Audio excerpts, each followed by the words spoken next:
Hyang Suksmana mangadi luwih payungana marang jagating Prabu Duryudana sumrambahe marang para bebrayan agung ing negara Ngastina. Bapa Panemban ing Sukalima, Bapa Panemban Begawan Durna. Lole sumolole sumorate emprit gantil buntute omah joglo hawela wonten dawuh ngger anak angger Prabu Duryudana amiji dhateng pun bapa ing Sukalima ngger. Bapa Panca Ari Kawuri utawi 5 dinten kepungkur kula pun Duryudana kula pun Suyudana barepe Kurawa angutus duta utawi utusan saking negari Ngastina kinen angin tunaken wujudipun Kintaka utawi Nawala wonten ing pertapan Sukalima ingkang wosing Kintaka supados bapa guru ing Sukalima Bapa Durna kepareng rawuh wonten ing praja Ngastina mriki awit keng putra ing Ngastina kepengin sapet jagong catur netra kalian paduka Bapa Panemban Begawan Durna. Mangke yen kok sajak wigati kok sajak wonten perkawis ingkang penting menapa ngger? Bapa lakar kasinggihan dawuh jengandika Bapa Durna karana badhe wonten babakan ingkang badhe kula rembak kalian bapa ing Sukalima. Oh mekaten ngger inuwun inggih ngestaken dawuh bapa. Menawi mekaten kula aturi paring dawuh wonten babakan ingkang pundi wonten perkawis menapa pun bapa kasuwun prapta wonten ing negari Ngastina mriki. Jernyatanipun kula Pendhita Durna ing Sukalima mapan wonten ing negara Ngastina mriki jinejer dados paranpara. Mbok menawi mangke menawi wonten reribet pun bapa saged anggudari menawi wonten pepeteng pun bapa saged amadangaken nggih. Bapa Durna sembah nuwun. Mekaten bapa. Sayektosipun kula tinakisan kalian Kang Wayah anak kula nuwun inggih pun Lesmana Mandrakumara.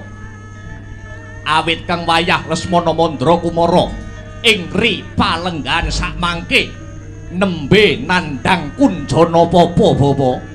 Ya jagat Dewa Bathara ya jagat Pangestungkara nggih. Kunjana niku tegese edan. Papa niku tegese lara kedanan. Sinten ingkang dipun pikir, sinten ingkang dipun penggalih kalian putra paduka nuwun inggih pun Lesmana Mandrakumara. Lesmana kedanan kalian sinten nggih?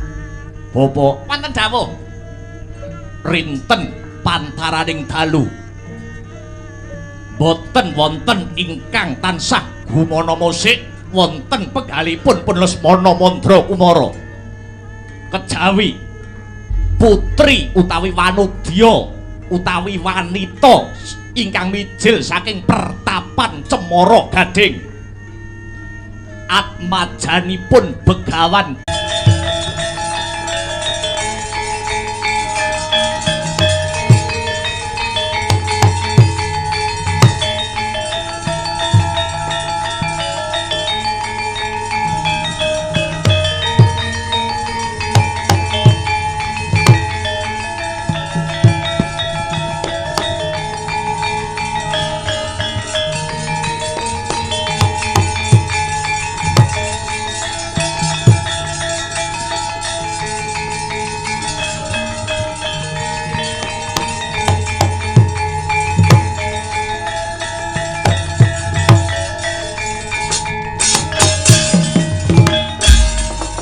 dadi atur-atur miturut anut sumarah mring Gusti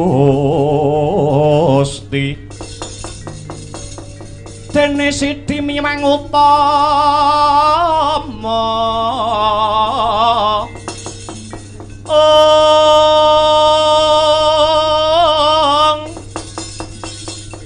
panindak ing praja ngadil bejo dadi bandara rinerepan mring pro abdi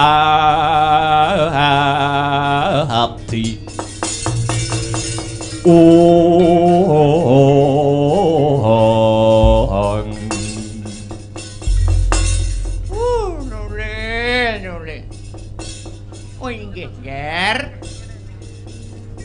Jernyatanipun putra paduka pun Lesmana Mandra Kumara inggih sampun ngancik dewasa. Wong yen wis ngancik dewasa sampun satrepipun mbok bilih gandrung kalian salah satunggiling wanita, Nger. Ingkang dados ganti laning manah. Lajeng kersa paduka anak Prabu Duryudana kadosa pundi suwawi kula aturi paring dawuh, Nger. Bobo gandeng indang Jayeng Resmi punika atmajanipun Brahmana. Gandeng si Jayeng Resmi kuwi anake Brahmana. Kula pitados Duryudana percaya mbok bilih ingkang nglamaraken pun Lesmana Mandra Kumara inggih sami-sami brahmananipun punika tartamtu dipun tampi bobo. Dados cekak-cekakipun cekak cukupipun paduka anak Angger Duryudana ngutus kula kinen lumarap wonten pertapan Cemara Gading. Ngaten nggih, Nger. Ngastina menika rabi utawi mbotenipun anak kula Lesmana Mandra Kumara badhe kula borongaken, badhe kula pasrahaken dhateng guru kula nuwun inggih Pandhita Durna saking pertapan Sokalima ingkang dados pujangga utawi Paranbara negaring Ngastina menika Bapak.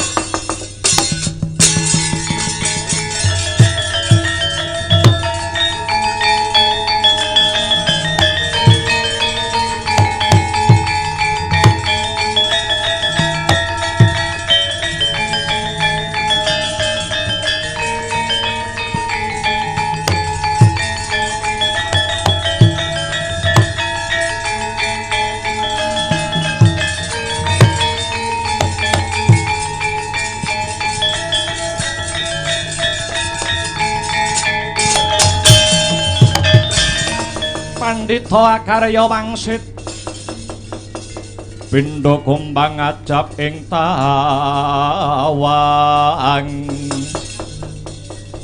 susuh angin ngendi nggone miwang gali ing kangkung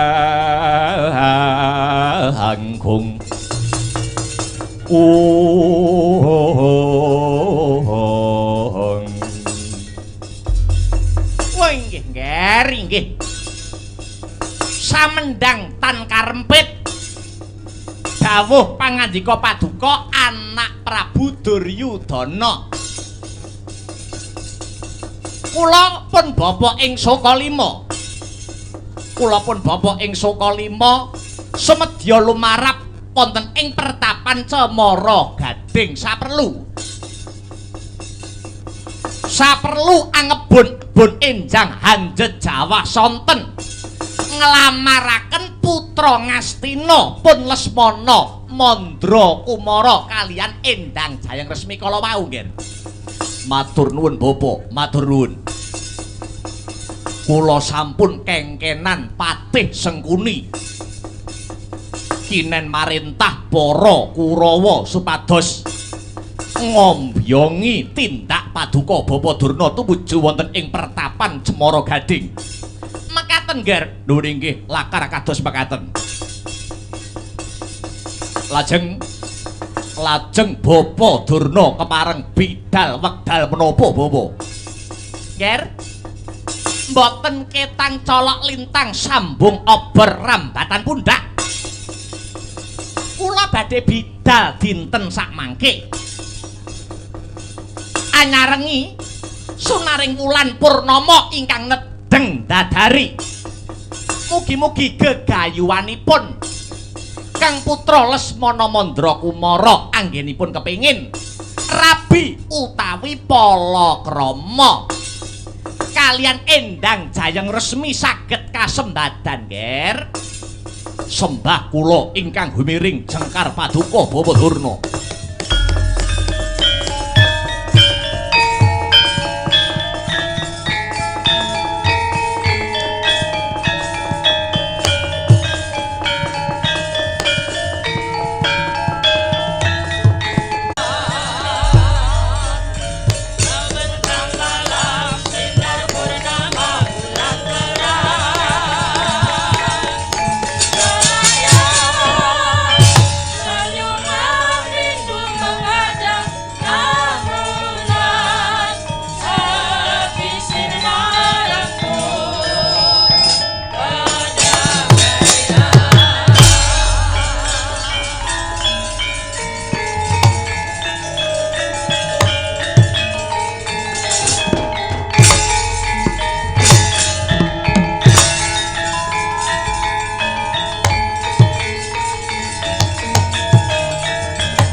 Jebul kae sing dak anti-anti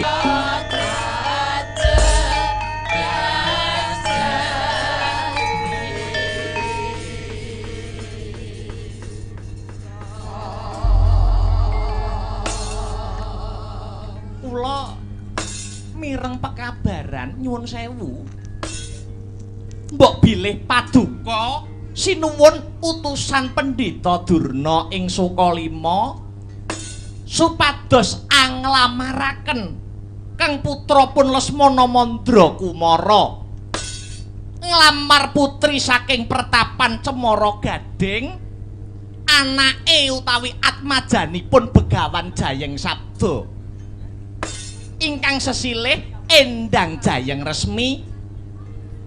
Punika menapa leres sinuwun? Banowati, pancen kepara nyata anakmu Rina pantaraning wengi tansah menggalih ya kuwi putri saka gunung saka pertapan Cemara Gading anake Begawan Jayeng Sabda kang sesilihe Endang Jayeng Resmi kuwi mau. Satemah aku utusan Begawan Durna tak kongkon nglamarake lumarap ana ing pertapan Cemara Gading kuwi mau Banowati. Mengke riyen kok saged paduka sinuwun perintah dhateng Panembahan Begawan Durna menika ngagem dasar menapa? Ngagem wewaton napa sinuwun? Kandhane Patih Sengkuni. Kandhane Patih Sengkuni murih prayogane lan murih kasembadane kudu nganggo cara kang kaya mangkono. Lho, la inggih dasaripun menapa? Wewatonipun menapa lho sinuwun kok dadak utusan Pendhita Durna dasare Yayi Banowati kados pundi dasare awit si Jayeng Resmi kuwi anake Brahmana anake Panembahan anake Resi dadi tartamtu saya gampang yen to sing nglamarake si Jayeng Resmi ya kuwi sing nglamarake padha-padha brahmanane padha-padha pendhitane ya percaya kok karo Pendhita Durna percaya kok karo Patih Sengkuni wong loro niku padha mawon tukang ngentekne dhuwit negara kamsutmu piye kamsutmu ora sandadak pelentas-pelentus Kowe iki angger-angger kok mesti aku kleru terus. Mboten kok namung ngumukaken sinuwun. Banowati menika matur witing klapa saklugunipun.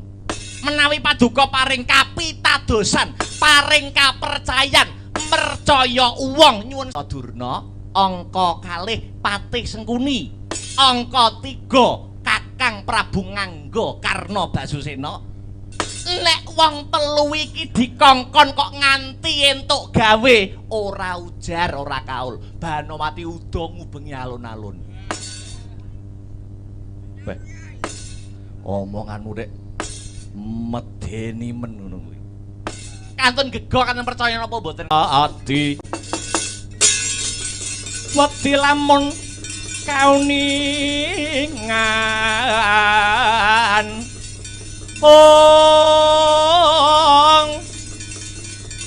Mring sang hambek ngumalati tan wandi pinardi bloko kacurnan kang hambek juti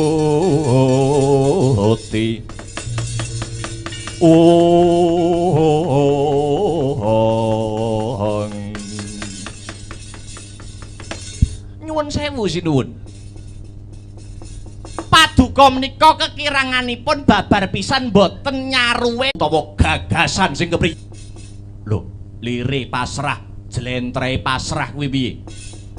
Menawi paduka sinuwun paring kapitayan dhateng Banowati, nek nganti anak kula pun Lesmana Mandra Kumara ora sida rabi, mangkethok gulu kula. Lho. Edan, kula waras. Lho. Edan ki aku ngumun. Kowe kok elok temen. Yo wis dadi bojone pirang-pirang taun kok ngumun iki. Engko gumune nek nggur nglegani ati. Ora, Dik. Mara coba saiki tak takoni. Upama perkara iki tak pasrahke marang Banowati, kowe arep nganggo cara sing kepiye? Njaluk tulung karo wong sing kulina nyambut gawe mesti rampung. Golek wahyu kelakon, golek kanugrahan kasembadan, tur toya nate dadi jagone dewa. Sapa kuwi? Janaka!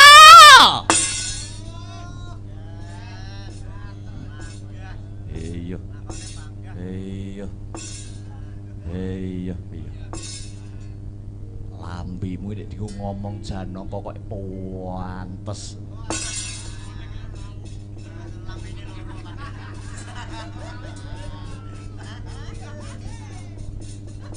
Lah sampean niku curiga cemburu ngaten napa dengan kula? Siji kuwi dulur, loro kuwi rombongan.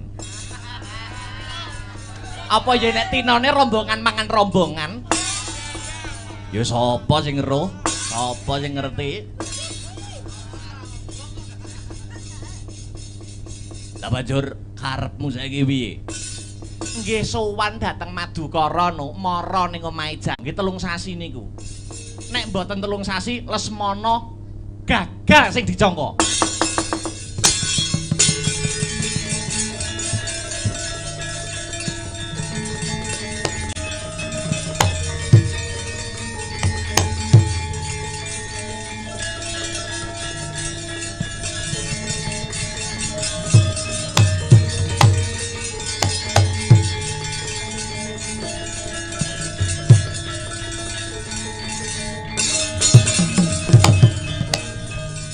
Kados pundi?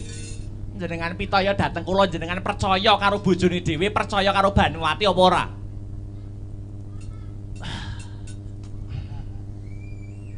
Ngene. Upama tak lilani budalmu ora sesuk sakniki.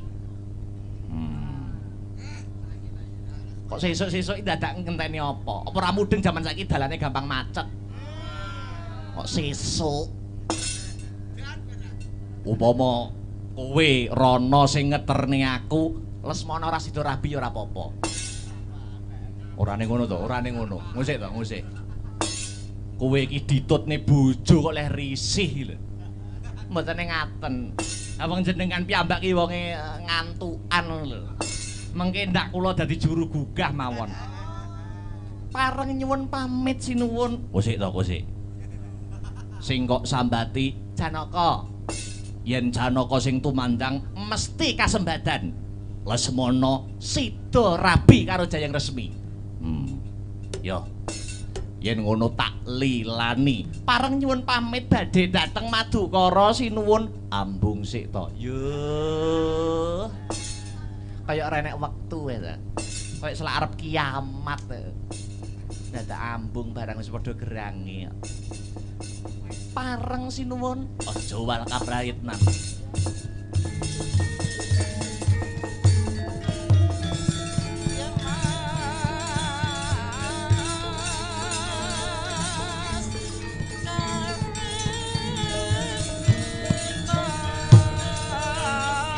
Bayangan bayem bayayet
Kancare Sang Prabu Boma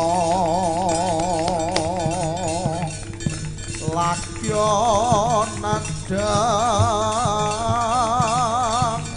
nandang kataman Branti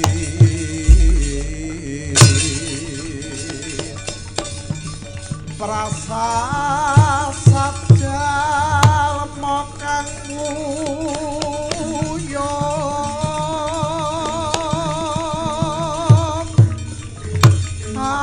atmaja Jayeng sabda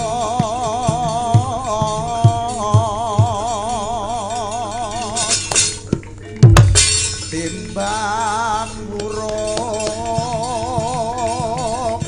ing tekad aluwung lembur wis manunggal jroning tekad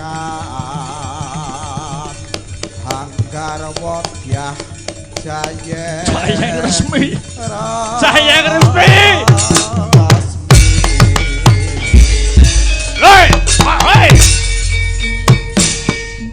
Ratu Raju Tresno Prabu Bomo Nara Kasura jenengku.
tamaning nata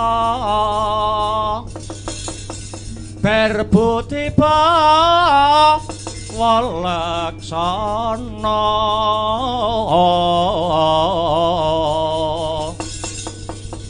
lire berbuti mangkono lila lagawa ing driya hangga ganjar saben dina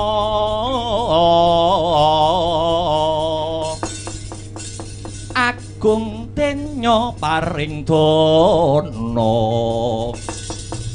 lire kang bawa laksana ana tapi pangandika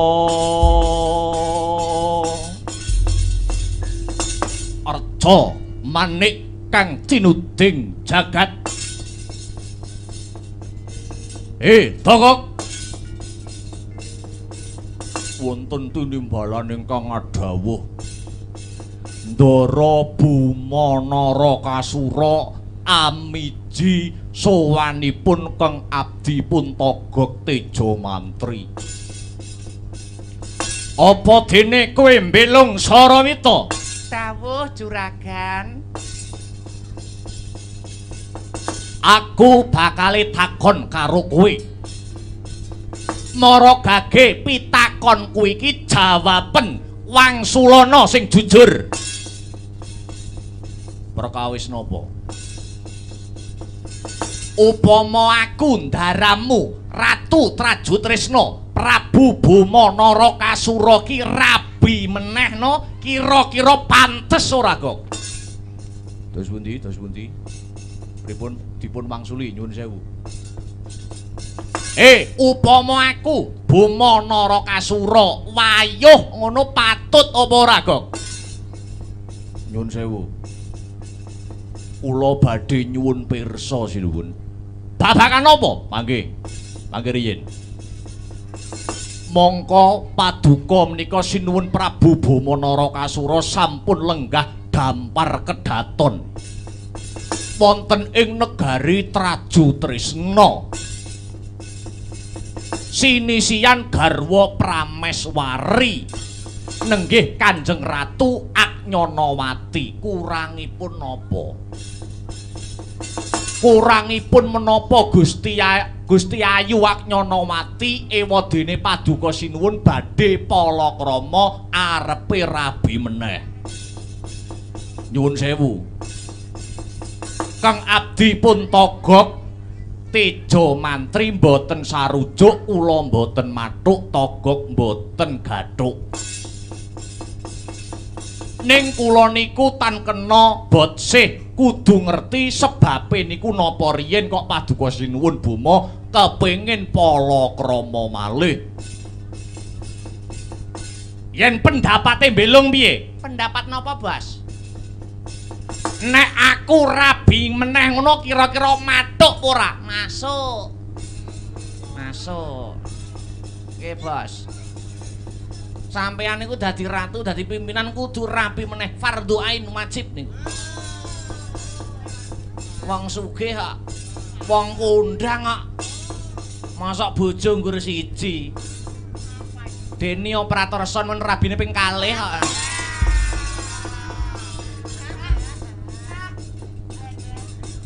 Nek weden.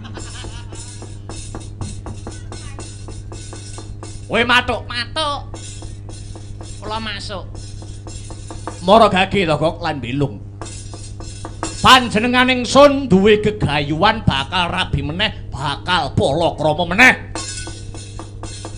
Awit pangsiting dewa sing dak tampa bakal lestari, bakal langgeng anggonku lungguh dadi ratu ana ing dampar keprabon negara Trajutresna.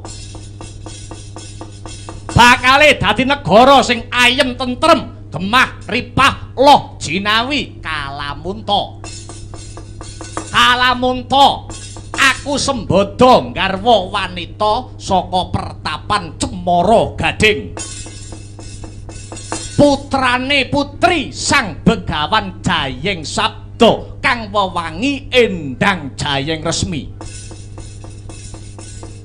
Wangsiting Bathara wangsiting dewa kang dak tampa Jayeng Resmi mau tata gelar lair mung wujuding wanodya ning sejatine pengawakaning wahyu kamulyan wahyu kabagyan kang sarta wahyu katentreman tuwa.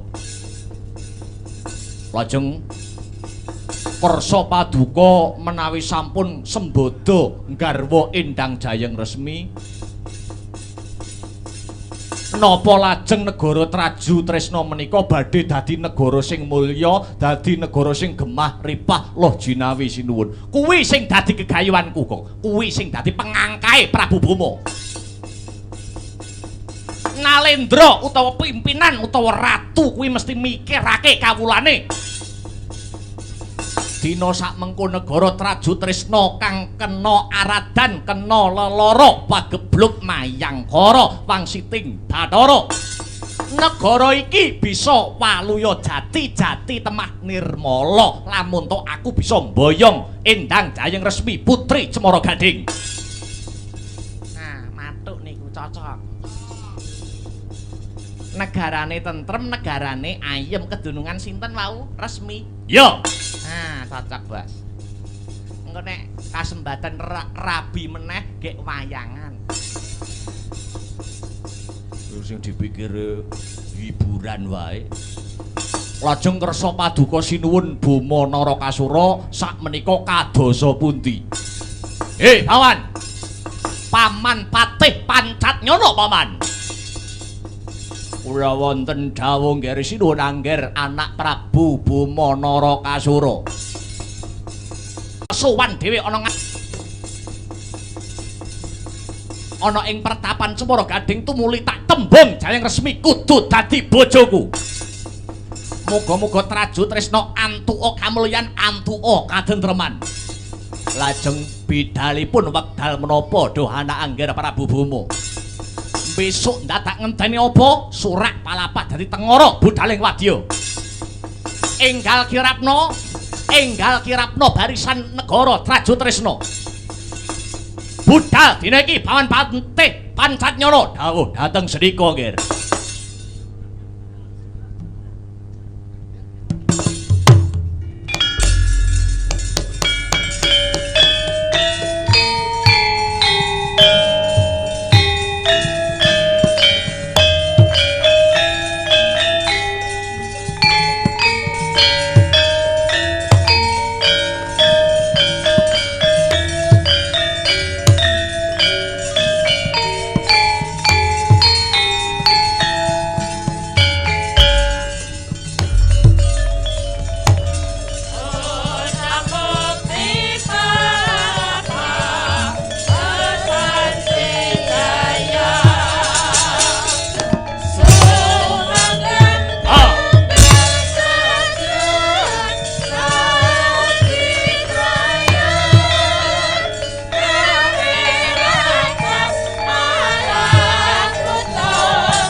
Budal maju.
Prajurit Raja Tresna budal dina iki, Cok.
karo aku ya. Golek pasaran ya. Oh, hei! Ha! Hei! Ha! Ha! Ha! Hei! Ha! Ha! Hei! Ha! Oh, ha! Ha! Hei! Ha! Hei! Ha! Hei! Ha! Oh, ha! Ha! Oh, ha! Ha! Ha! Oh, ha! Ha! Ha! Oh, ha! Ha! Ha! Oh, ha! Ha! Oh, ha! Hei!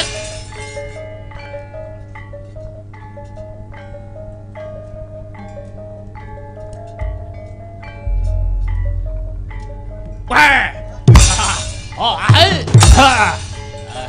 Oh. Hei. Hei.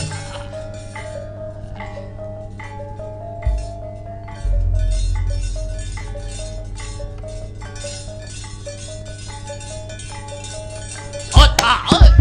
Oh, ha! Ha! Ha! Ha! Ha!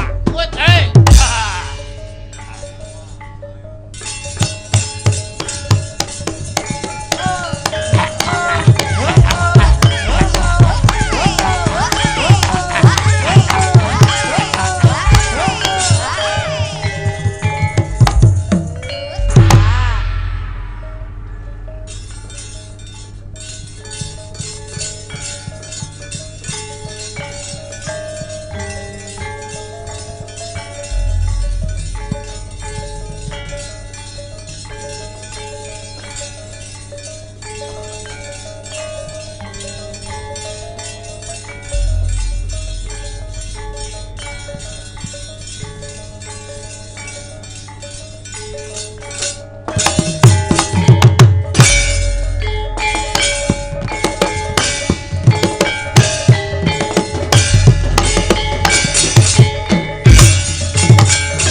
Kang tekane tanpa sangkan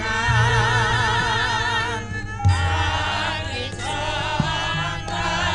Jembatari Saraswati Sayati Andayani Mekaring Sangya Budaya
leng-leng ora miyaning kang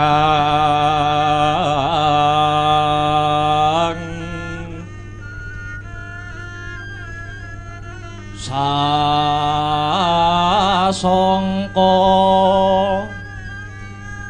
kumenyar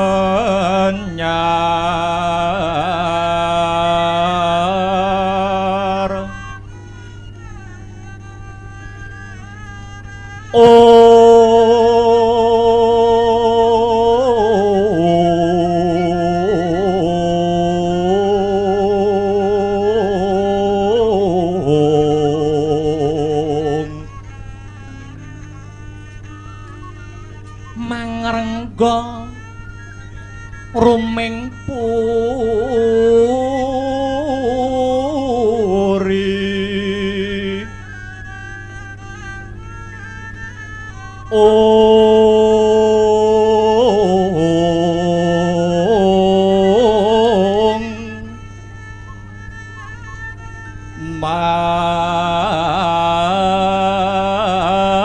mangkin tanpa siring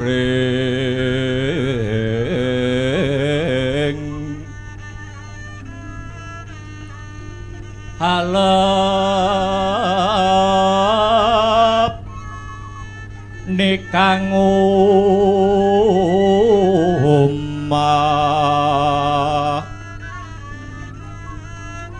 mas lir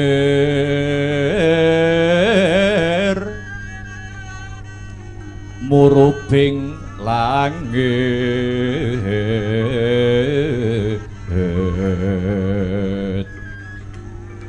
ong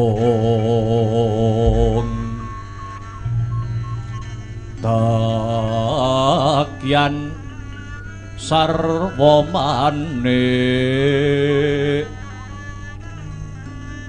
ong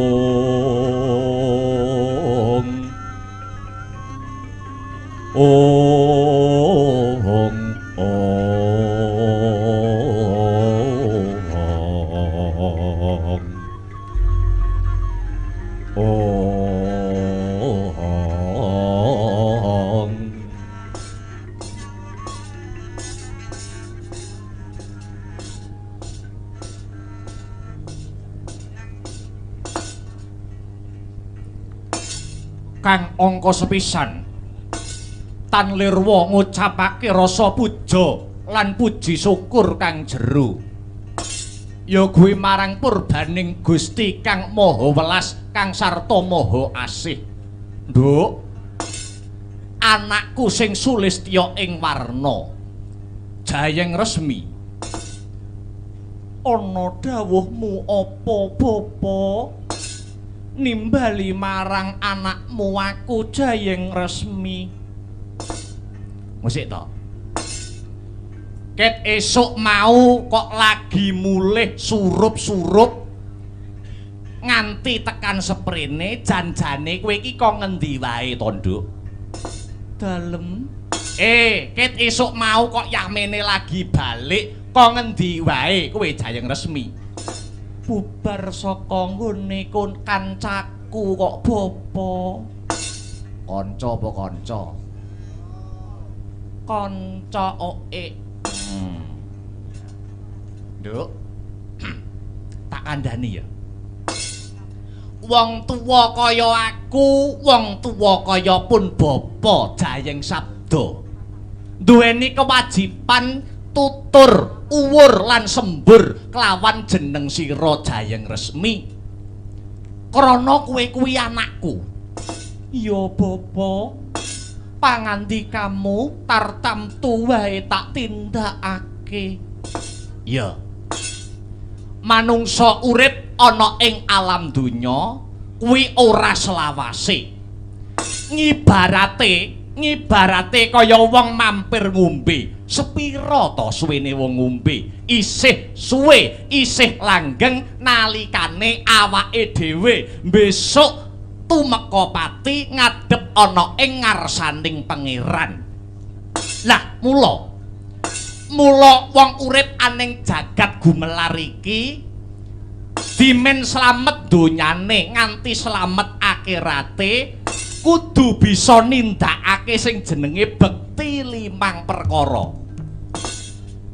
Cateten ana jroning atimu ya, Nduk, anakku Jayeng Resmi. Ya Bapak, banjur bekti 5 perkara kuwi apa wae aku wenehana katerangan Bapak. Ngene, Nduk.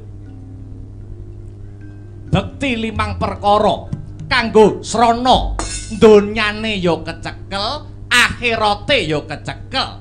Sing angka sepisan ya kuwi bekti karo sing gawe urip kang akarya jagat. Lah piye to carane bekti kelawan wong sing gawe urip? Ya kuwi kanthi cara nindakake perintahe, ngedohi sing dadi larangane. Tembunge ngagama pungkasan amar makruf nahi mungkar. Amar tindakno makruf kabecikan, nahi nyengkar, nahi nyegah mungkar perkara sing elek. Lah iki sing kudu ditindakake tumrap manungsa urip aning jagat padang iki, Nduk Jayeng Resmi. Mengkono Bapak. Ya. Jumbuh kelawan agama lan kapitayane dhewe-dhewe. Agama apa wae kuwi apik, agama apa wae kuwi becik. Merga agama saka tembung a karo gama. A kuwi ora, gama kuwi rusak. Sapa sing ngrasuk agama kanthi nindaki perintahing pangeran bakal ora rusak uripe, bakal ditata lan bakal manggih kayuwanan lan karahayon. Mangkono Bapak. Tur kowe iki nindakake dawuhing pangeran ngibadah. Kuwi upama ndonga karo sing gawe urip, nyebut asmane Gusti Allah, nyebut asmane pangeran kuwi ya kudu sing bener. Apa ana sing kleru? Ana. Nyebuti pangeran oleh, Gusti Allah oleh. Ya toh? Gusti sing murbeng dumadi oleh. Apa ana sing kleru? Ana. Umpamane kowe nyebut pangeran iki karo sing ning dhuwur lha iki. Iki kleru nganggo banget. Ngono Bapak. Kok kleru ki nganggo dasar apa, nganggo wewaton apa? Udakara 3 dina kepungkur. 3 dina kepungkur iki ning ngarep omah kono ki ana ya udakara cah loro SMA lanang wedok. Lah bapak ki pas ndandani gentreng ning dhuwur. Lah kok bocah lanang karo wedok SMA mau mak celemong, sing wedok muni, "Mas, aku telat iki." Ngono. Ngono. Mas, aku telat, aku sida meteng. Lah kok sing lanang enteng jawabe. Wis to, Nduk, pasrahno karo sing ning dhuwur. Kudu tak njloki ndase, Nduk. Hah? Lah kuwi nek ora pas, kuwi ora jubuh, kuwi ora gathuk. Ngono. Heeh, dadi ana sing kleru. Iya, Bapak ngestokake dawuhmu. Lah bekti angka 2, tak tutukne. Ewa dene sing angka 2 kuwi bekti marang wong tuwa sekarone. Becik bapa, becik bekti marang ibu. Kuwi kudu dibekteni jalaran apa? Sing diarani bapa kang ukir jiwa raga, ibu kang minangka lantaraning dumadi. Sipating anak aja pisan-pisan wani karo wong tuwane. Ya ta? Saya-saya wong tuwa wadon kok nganti enek anak wani karo mboke, kok nganti anak wani karo ibune. Wah, bebayani iso kualat tenan kowe, Nduk. Apa ya ngono, Bapak? Ya, contoh wis pirang-pirang. Ya ta? Ana cerita kayak legenda cilikanmu biyen tau tak ceritani, legenda Malin Kundang. Ana anak sing wis sugih banjur disusul ibune. Anak mau isin karo wong tuane wedok, anak mau isin karo ibune, ya toh? Anak mau isin banjur ibune disikang-sikang, ditundung lunga saka omahe mergo anak mau isin karo maratuwane sing sugih. Tan sawetara suwe gelo sing dadi penggalihe sang ibu, anak mau disedake dadi watu. Lah dalah dadi watu tenan, ya toh? Pangandikane wong tuwa wadon utawa kandhane ibu kuwi akeh kabule. Mula aja wani karo ibumu merga wong wedok-wedok ki cocok kadang kala malati. Nek bapak ki ora patek malati. Sing malati wong wedok-wedok kuwi. Ngono Bapak. Sebabe Ya ana sababe apa wong wedok kok malati sebabe ibu kuwi kok malati jajal pikiran nalikane nglairake wujuding putra isih meteng 9 sasi 10 dina rekoso lho Nduk rekoso tenan wong wedok mbayi iki tenan direwangi adus getih adus keringet yen ora pepak sambung tuwe iso gondol nyawa tenan ngono heeh kula saking abote wong bayi saking abote wong bobot ahli sufi mengatakan wong bayi pisan iki ganjarane padha karo munggah kaji ping 3 lagi pengumuman pisan kanggo wong-wong tritik kene nek ra kuat munggah kaji wis to bayi yo ae cetet kaya kucing ngono ya bapak dadi ora kena wani karo ibu, ora kena wani karo wong tuwa wadon. Ora kena. Nyatane lho Bapak, nyatane piye? Nyatane aku wiwit lair nyawang padanging donya. Heeh. Aku durung weruh ibuku, aku durung nate ketemu karo ibuku. Lah biyen pas ibumu nglairake kowe, ibumu ki seda kunduran, ngono. Kunduran truk ora. Kunduran ki ngene lho.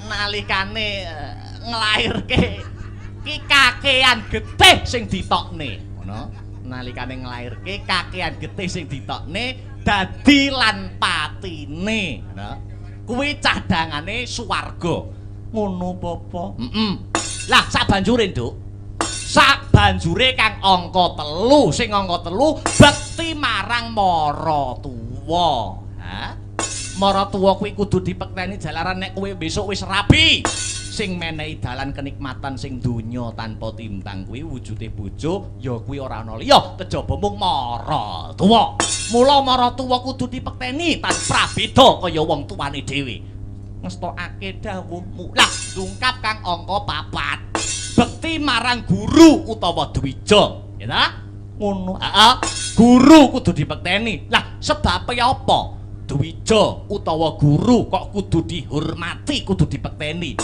Jalaran guru kuwi sing minterke kowe, sing maune kowe ora ngerti dadi ngerti, sing maune kowe ora mudeng dadi mudeng, sing maune kowe ora iso maca, ora iso nulis, dadi iso maca lan bisa nulis. Kuwi lelabuhane Dwija utawa lelabuhane guru marang murite, ya ta? Lah, sing pungkasan angka 5 bekti angka 5 sing pungkasan ya kuwi bekti marang undang-undanging negara tatanane negara lah watone 5 perkara kuwi mau 5 perkara kuwi mau kok tindake kanthi bener becik jayeng resmi fa insyaallah donyamu slamet akhiratmu ya slamet do permara reh mangos womyo ngambrang kadi karonaning kaswasih ning marga memalatgung risang kanta wasrat maca lengleng lalu mangulati surya marangsang wayah surya marangsang wayah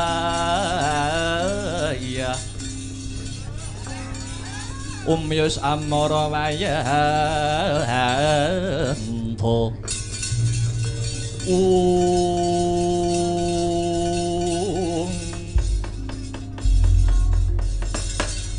Duk dalem popo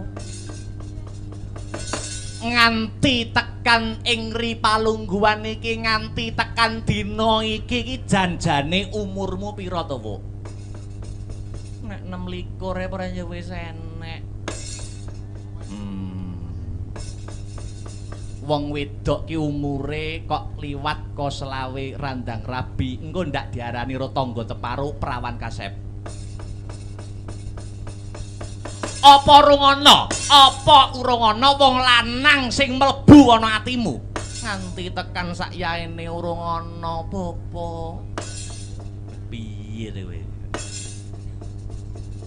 bapakmu iki wis tuwa wong tuwa kaya aku ngene iki nyang diparane manungsa kuwi dudu ula nduk nek ula iki iso nglungsungi ning yen manungsa kuwi gedhong ana kuncen ana wong mati mangsa wurunga aku pengin nduk jayeng sabda pengin sak sadurunge aku mati ki aku wis bisa nggendong putu saka anakmu. Gek ndang Rabiya ya, Nduk. Gek ndang Rabiya.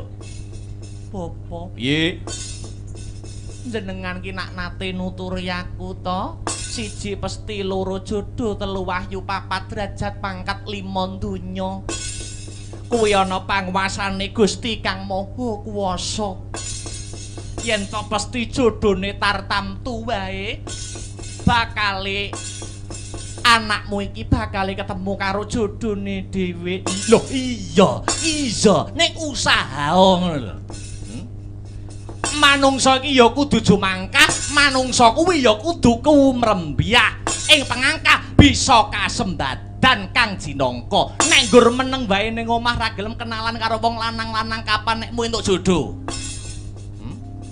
Eman-eman lho, eman-eman. Api-api kok nggur dinggurke eman-eman. Suwe-suwe jamur lho Nduk iki. Ngono ya Bapak. Mula rina pantaraning wengi pun Bapak tansah ndedonga. Wengi aku tansah tangi pun Bapak tansah nindakake salat tahajud nyuwun marang purbane Gusti sing ngakarya jagat supaya jeneng sira jayang resmi enggal antuk jodoh. Pandongamu wae ya Bapak. Pandongamu wae sing tak suwun. Muga-muga aku enggal antuk jodoh kang minangka dadi tetimbanganing urip. Lenglenging driya mangu Mangung gong kanduhan rimang lir lena tanpa kanin lir lena tanpa kanin yen tan tulusa mengko sang Dyah utama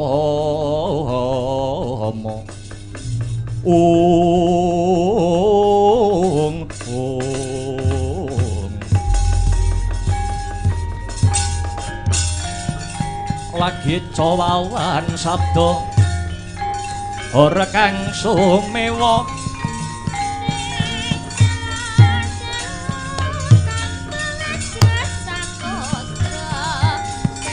gegering pasewakan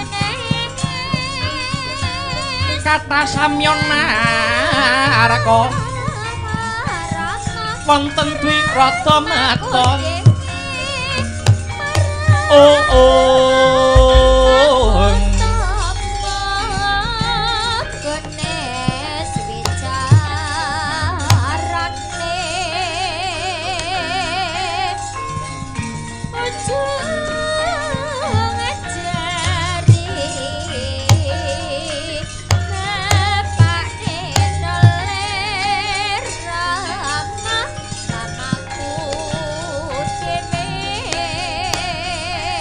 Memburya ning pawon kae sajake ana tamu, Nduk. Iya, Bapak.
lagi cawawan sabda ora kang sumewa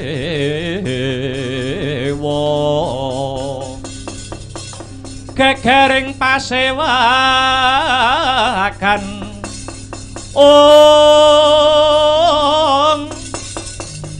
kathah samyana arka wonten dwirada mekta pedhot saking wantilan kuda tilar pandengan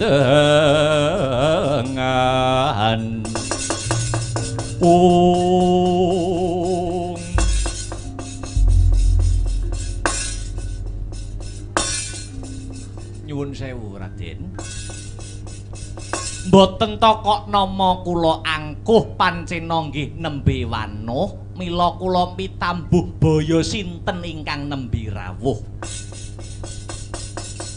awon tanpa werni kapinujon kula menika dipun sepuhaken wonten ing negari kula Pringgondani nadyanto kula menika taksih anem kula menika sampun dados Ratu Sudi Amastani Panembahan kula menika Ratu Pringgondani Prabu Anom Harya Gatotkaca Anggadhi Sudama Gusti sasangka kasongan surya prabanya sumung songkaswa ing Pringgondani nggih inggih ingkang kekasih Raden Gatotkaca niku jenengan inggih Gatotkaca menika donya wonten pinten namung setunggal kula elahane waduh nyuwun ngapunten Raden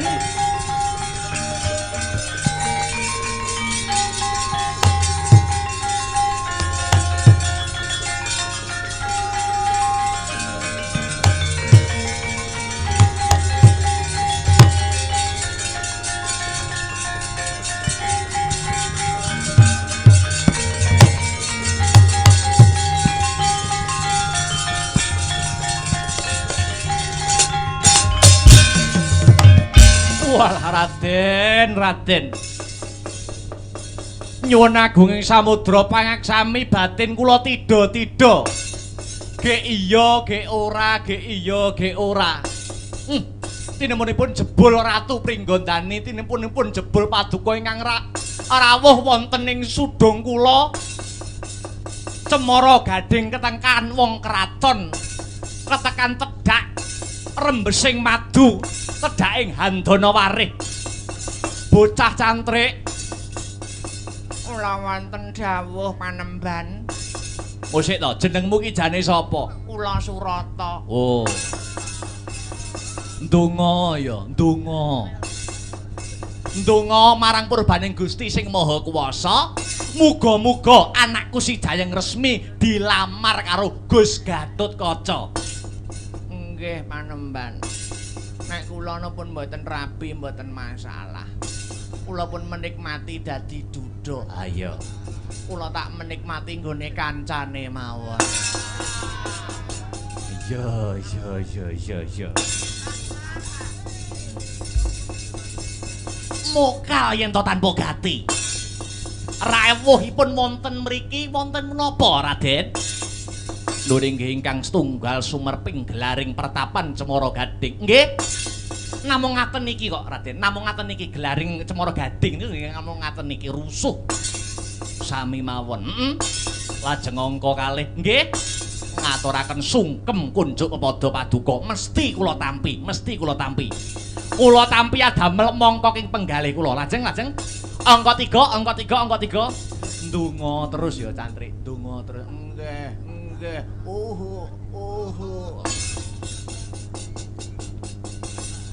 Kang Putra nggih sowan kula badhe ngebun incang Jawa sonten badhe nglamar putra paduka nggih pun Jayeng Resmi mesti badhe kapundhut dados garwa paduka piyambak mboten lho la lajeng kula menika namung minangka duta utawi utusan dutanipun sinten sing ngutus sinten paman kula Satriya Madukara nuringgih pun paman Janaka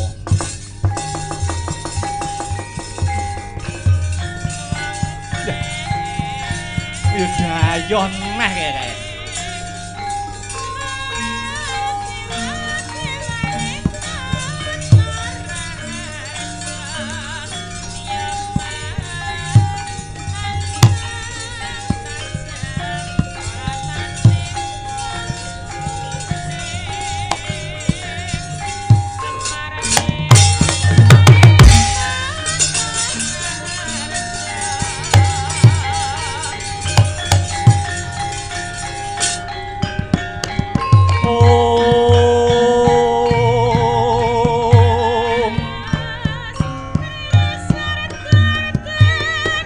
Dening utamaning nata berbudi bawa laksana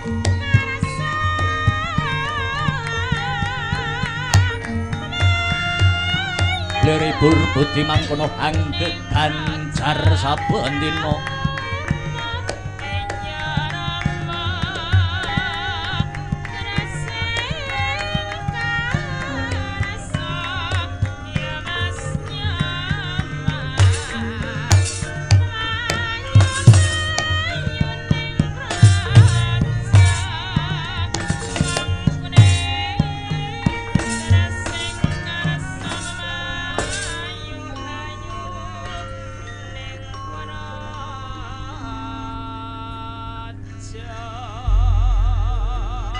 Ancerah kang puspitorum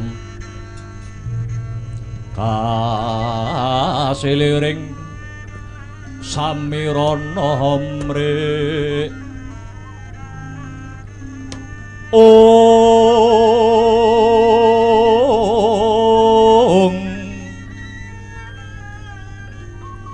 sekar kadung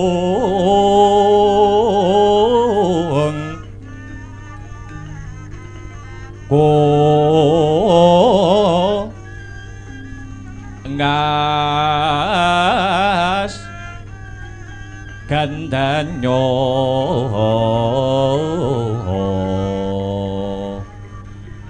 ing maweh rarasaning driya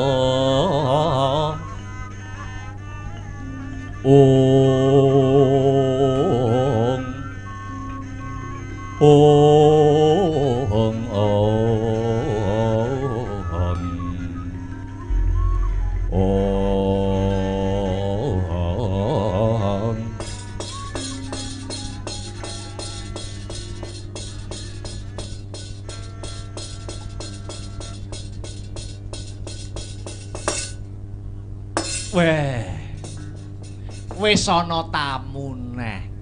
Rendeng-rendeng kok yo akeh tamu to. Nyun sewu. Kula kok dereng nate srawung. Yor Kang Busana Mas Susun 3. Kanthi ngagem makutha pranyata paduka menika Nalindra. Baya paduka Nalindra saking pundi Sang Prabu? Lho nggih. Lho nggih Sang Bapa Panembahan lepat nyuwun pangabekti. Kalilan Panembahan kula Nalindra saking Traju Tresna. Traju Tresna lakar kasinggihan. Jejuluk kula pun Prabu Boma Narakasura. Nuwun inggih Raden Setija. Sungkem kula mugi kunjuk Sang Paman Jayeng Sabda. Nuwun inggih, nuwun inggih, nuwun inggih. Kula tampi tangan kalih Sang Prabu mugi handayanana jejimat. Namung saeba kagiyating manah kula tartamtu paduka tindak mriki katemben menika to. Nuwun inggih. Mekaten kejawi ngaturaken pangabekti tandha pengaji-aji sisan damel kepingin nyumerapi gumlaring pertapan Cemara Gading ingkang angka 3 Paman Panembahan ingkang angka 3 mbok wonten kepareng penggalih mugi keparenga kalilakna ingkang putra sekaring pertapan diajeng endang jayeng resmi patuta sumandang lan sumanding kula dados garwa prameswari ing negari kula Praja Traju Tresna. Menawi menapa wonten bebananipun menawi namung bangsaning Mas Picis Raja Brana inten barlean tartamtu kula Prabu Boma Narakasura mboten badhe suwala mboten badhe endo mujuti kula nyuwun sampun ngantos ngelangkah wulan bakda mulut sageta kula sampun kasembadan guyub rukun nata Balewisma kaliyan Kang Putra pun endang jayeng resmi. Mekaten dados cekak cukupipun paduka badhe nglamar anak paduka endang jayeng resmi. Amit pasang kalimat tabi, kula ingkang sowan Panembahan.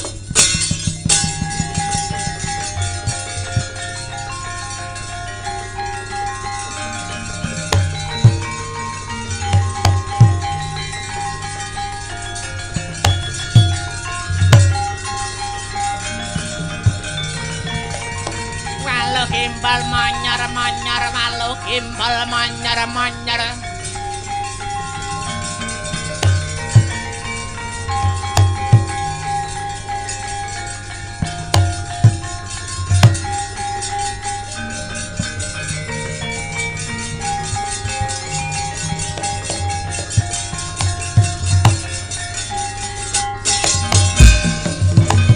samar pamoring suksma sinukmaya winahya ing asepi sinimpen telenging kalbu pambukaning warana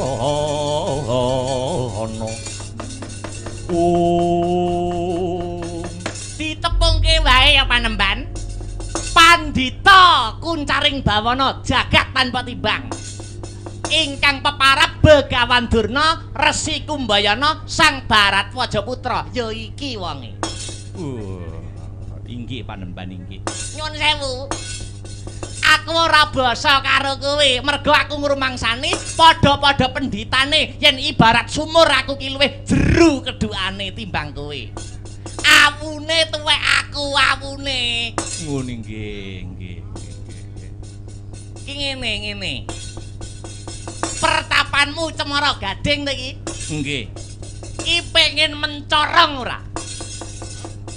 Pertapanmu iki lho pengen mabiar ndak? Yen pancen pertapanmu kene pengen luwih kondang, pengen sumunar, wong kawibawane. Ayo padha-padha rembukan kelawan panjenengan ingsun Panembahan Begawan Durna. Nganggo cara piye? Nganggo sarana piye? Naleni raketing seduluran kersa panjenenganmu besanan karo anak angger Prabu Duryudana Ratu Negara Ngastina. Pancatane piye? Pancatane ora ana liya kejaba mung putuku Genduk Jayeng Resmi tak suwun patuta palakrama rabi entuk Atmajendra Ngastina putra dalem Negara Ngastina. Kang kekasih Raden Lesmana Mandra Kumara, kowe tak bocori. Lesmana Mandra Kumara iki bocahe bagus sik enom 35 taun. Calon Ratu Negara Ngastina taun 2024 Prabu Anom Lesmana Mandra Kumara dadi ratu ngono. Ganda Lesmana Mandra Kumara. Ganda. Tesih enem niku. Dikarbit ngopo? Suwen ra dadi ratu. Lah iki mengko yen pancen panjenenganmu condong ing rasa, aku sing dadi pujangga. Tak leren pujanggane genti nyan, genti kowe. Genti kowe ora mening seklining ngene iki. Sak mengko akeh sing padha ngayunake bakal anglamar anakmu. Apa anak sugihe babak karo kesugihane Praja Ngastina. Yen pancen mbok sembadani kondangmu mengko bakal ngungkuli Dewa Jayeng Sabda.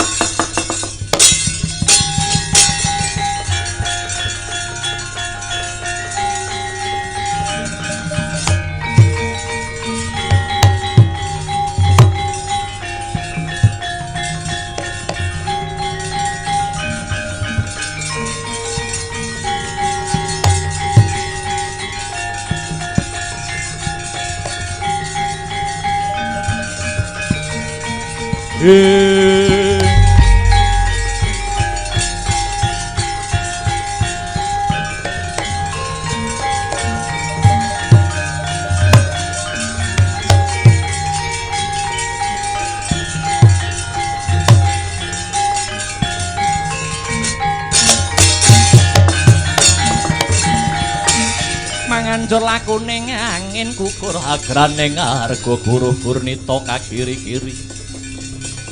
Guruh Gurnita kagiri-giri.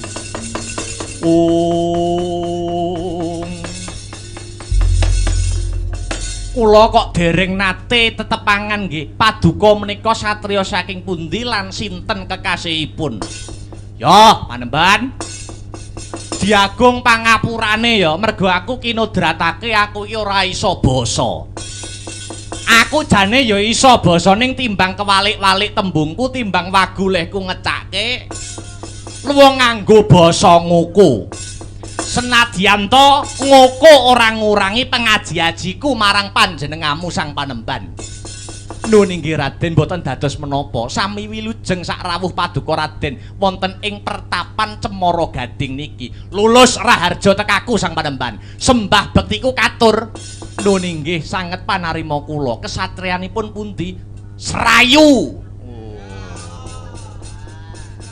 Mau sore Serayu. Nggih. Lajeng anggenipun keroyo-ngeroyo rawuh mriki nyuwun sewu. Tekaku rene mung ngarep nyuwun pirsa, Jayeng Resmi iki po dlondongmu, po anakmu. Nggih. Kula tiyang sepuhipun. Arep tak lamar. Kagem panjenengan. Duh. Aku wis duwe bojo dak. Bojoku jenenge Dewi Manowati, anake Pak Likku dhewe. Pak Likku jenenge Janaka ya Arjuna. Lah salah sijine bojone pamanku Janaka kuwi jenenge Dewi Manuhara. Duwe anak sing jenenge Manowati ya bojoku kuwi, Panembahan. Lah tekaku rene iki aku dikongkon karo enconku, ngono. Encon. Iya. Dikongkon dulurku. Ya kabeh iki jane dulur ning sing tak anggap dulur paling cedhak mergo omonge tindak tanduke iki jebles-bebles karo aku ya ngene iki. Serogol ora pati duwe laras cara gamelan. Nggih. Asmanipun satriya saka Kayangan Swarga Dawana jenenge Bambang Wisanggeni. Ye, kok wehke apa ora? Yen kok wehke ya matur nuwun, ning yen ora aku tak njaluk pamit. Musik. Mengke riyen to, alon to dhisik. Mergo aku ora iso mingin-mingini sing werna-werna ki ndak iso. Mergo Blaka Suta, blak utang terus terang, Wisanggeni ki bocahe ndak gablek, ngono. Mboten gablek. Ora, aku ora seneng kok nutup-nutupi. Abang tak kandhake abang, ijo tak kandhake ijo. Mergo enek sing lamar iming-imingi Mas Picis Rajabrana yen perlu sampeyan ditawani kelungguhan dadi pujangga agung. Ning kok emane Jayeng Resmi. Engko bakal nek sampeyan nuruti wong model ngono kuwi. Mirabi tenan karo wong sing rada kentuk. Nyuwun sewu lho niki.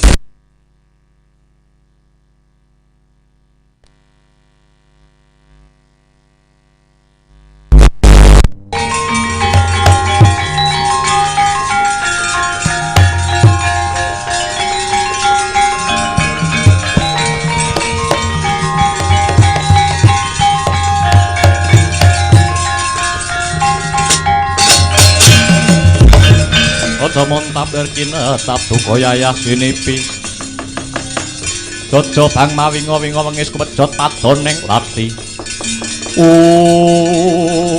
Welane antasena Pandhita Durna iki syukur isih awas paningalmu anggepmu ki apa teka derajak-derajak ora mbageke nyang wong tuwa aku iki ora butuh karo kowe ngono butuhku karo Panembahan Begawan Jayeng Sabda. Sumur apa? Tekaku mapan ana kene iki ya arep nglamar Endang Jayeng Resmi ki narya garwane anak Mas Lesmana Mandra Kumara. Kowe mau kandha yen ta Begawan Jayeng Sabda nuruti apa sing dadi kekarepanku? Si Jayeng Resmi bakal entuk bojo kenthuk ngono ta mau. Sing tak maksud ora Lesmana, ning ya syukur nek kowe wis gelem ngakoni. Ora iso, tidak bisu. Ning kene iki sing teko ketimbangane kowe iki luwih teko aku dhisik. Kowe ngaliya tekan pertapan Cemara Gading kene. Senadyan to sing teko luwih dhisik Bapak Panembahan Durna, panglamare Panembahan Begander Durna iki mau apa wis ditampa kelawan Jayeng Sabda? Ayo durung. Lah padha durunge kok wani nundung aku iki nganggo rumus sing piye? Antasena. Kowe aja ngisin-ngisini Bekandurna. Kowe minggat to? Ora gelem minggat. Aku tetep ning kene. Keputusan ana tangane Begawan Jayeng Sabda. Antasena, aja ngisin-ngisini. Iki ning pertapan Yayi. Lho, iki Kakang Gatot to iki? Iya, elahane.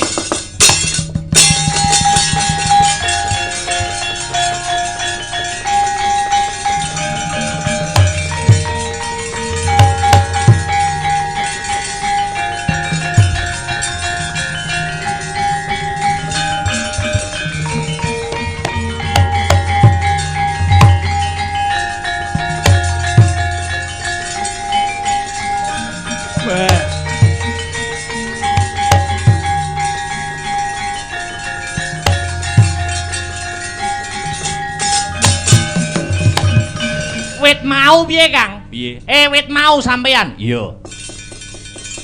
Lek mau lungguh ngeling-ngelingi aku, lek mau lungguh. Wegang keling-kelingan ya ngali ya. Ayo tak lungguh nguri ae. Aku ngali ya, aku tak lungguh kene.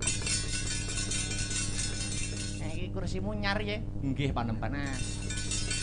Tak lungguh kene ya, Dik. Wit mau, Kang, ya sawetara. Kok Kakang Gatot lungguh ana kene iki maknane piye? Ngestu padha dawe Paman Janaka. Aku kon nglamarne Endang Jayeng resmi. Kanggo wisanggeni mesti. Tumbukno nek ngene. Ora ning kanggo Paman Janaka dhewe. Edanane nyatane kaya ngono. Nyatane kaya mengkono. Kowe ngali yo ngalah piye? Aku dijaluki tulung karo wisanggeni sak jejumblek ya lagi pisan iki. Malo gembal manyar-manyar. Kowe cangkemmu meneng sik, cangkemmu. Tak tapuk pisan kowe engko. Heeh, meneng-meneng aku. Dajal saiki pikiran. Bojone Paman Janaka iki wis akeh. Dadi upama sing kon ngalah ki Paman Janaka kuwi wis sak trepe, kuwi wis sak lumrahe. Ora iso. Loh, ora iso piye? Kabeh sing teka luwih dhisik ning kene aku. Dadi Jayeng Resmi kudu dadi bojone Jayeng Resmi kudu dadi bojone Paman Janaka. Bojone wisanggeni, bojone Paman Janaka. Aja geger. Piye jane?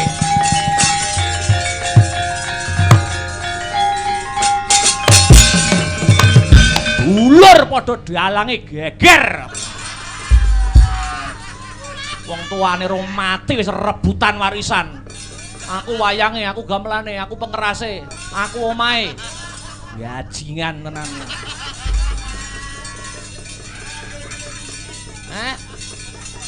Piye? Ora sado rebutan Gatot Kaca, tanteni jalan larak kowe. Kowe musuhku.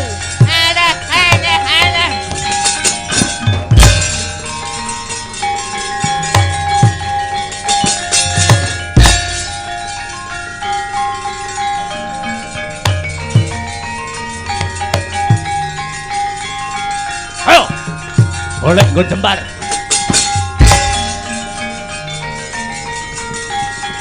Ayo.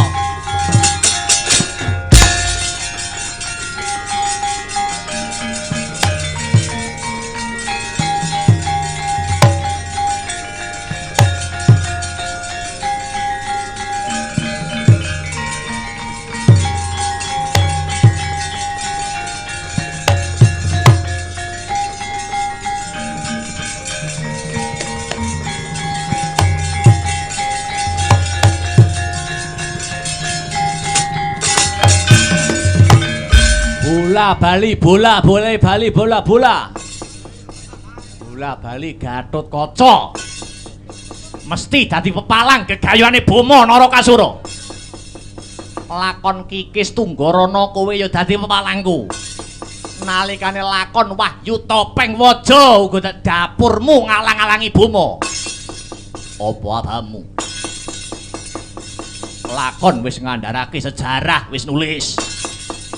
Ora ana tinane Bama menang musuh Gatot Kaca. Saiki dibuktekne. Sapa sing dadi pakan gagak batange? Jogi tolak kendangi remet kelakon dadi awuhe.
Waton